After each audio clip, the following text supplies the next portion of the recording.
One of the worst things that happened to me after my accident was the day they told me I would never be able to walk again. It was horrendous, devastating. If you take risks on site, it might be you next.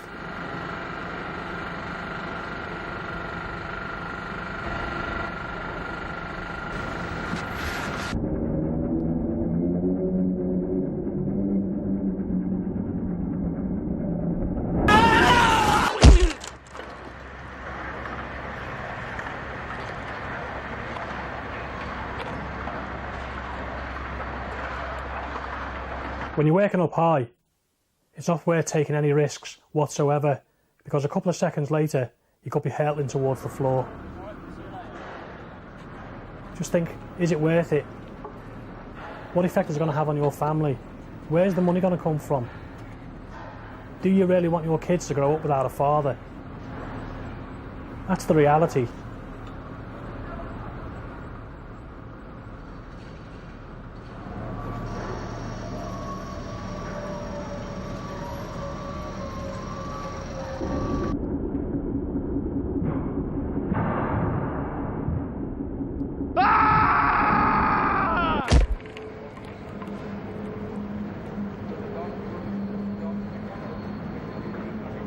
Don't take risks. It's just not worth it. It goes without saying that working at heights is a dangerous business and should be taken very seriously. Now and again, we all have to work at heights, up on scaffolds, on platforms, and working up ladders. But have you ever stopped to think whether you really need to be working at heights? A lot of the time, you probably don't. You'd be surprised. Have a think about it next time. If you don't really need to, find another way.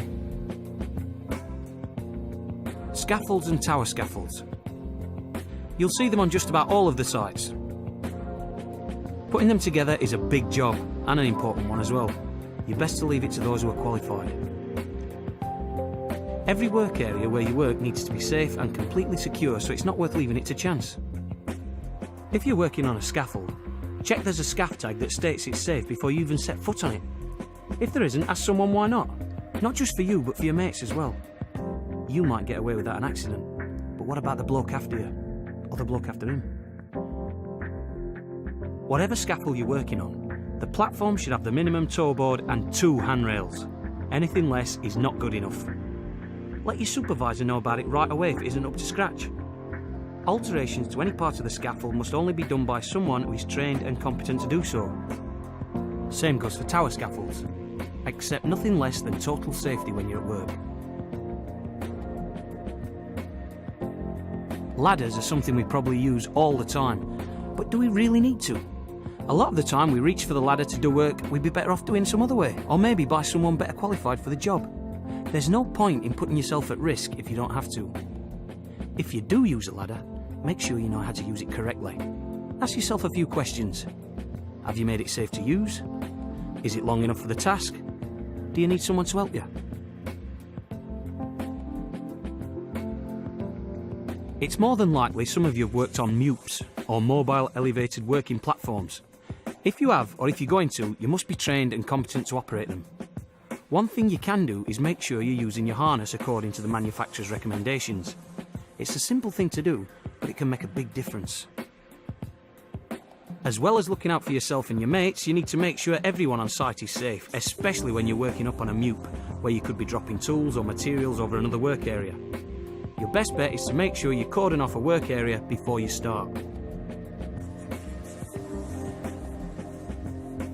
On some sites, you might work with a safety net. It's another precaution that's taken as a further level of safety, and any extra protection has got to be a good thing. Again, just keep in mind that the net should only be put together by those who are competent.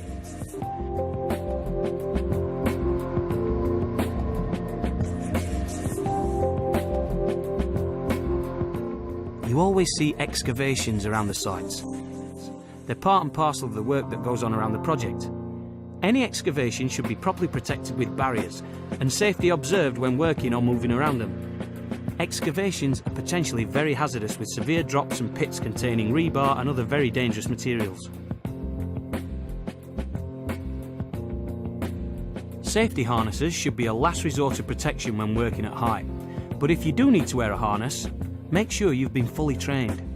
You should do a visual inspection every day with a competent person recording all full inspections every 6 months.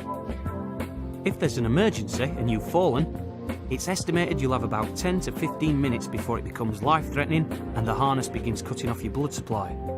You need to act fast but safely if you see someone fall. Make sure you know how to effect a successful rescue plan and move quickly. If you don't know what your rescue plan is, ask your supervisor. Your mate's life might depend on it. Make sure you're happy with every part of your harness and where you're going to be fixing it onto your workplace. Know where your clipping on points are. Are they stable and secure? Working at height kills more people each year in the construction industry than any other workplace accident. So remember, your safety is the #1 priority. It's easy to let a few things slip sometimes. Maybe you thought you didn't need that harness. Maybe you should have asked your mate to help you out with that ladder. It's not just your life you're affecting. It's the life of your family, your mates. Don't take the risk.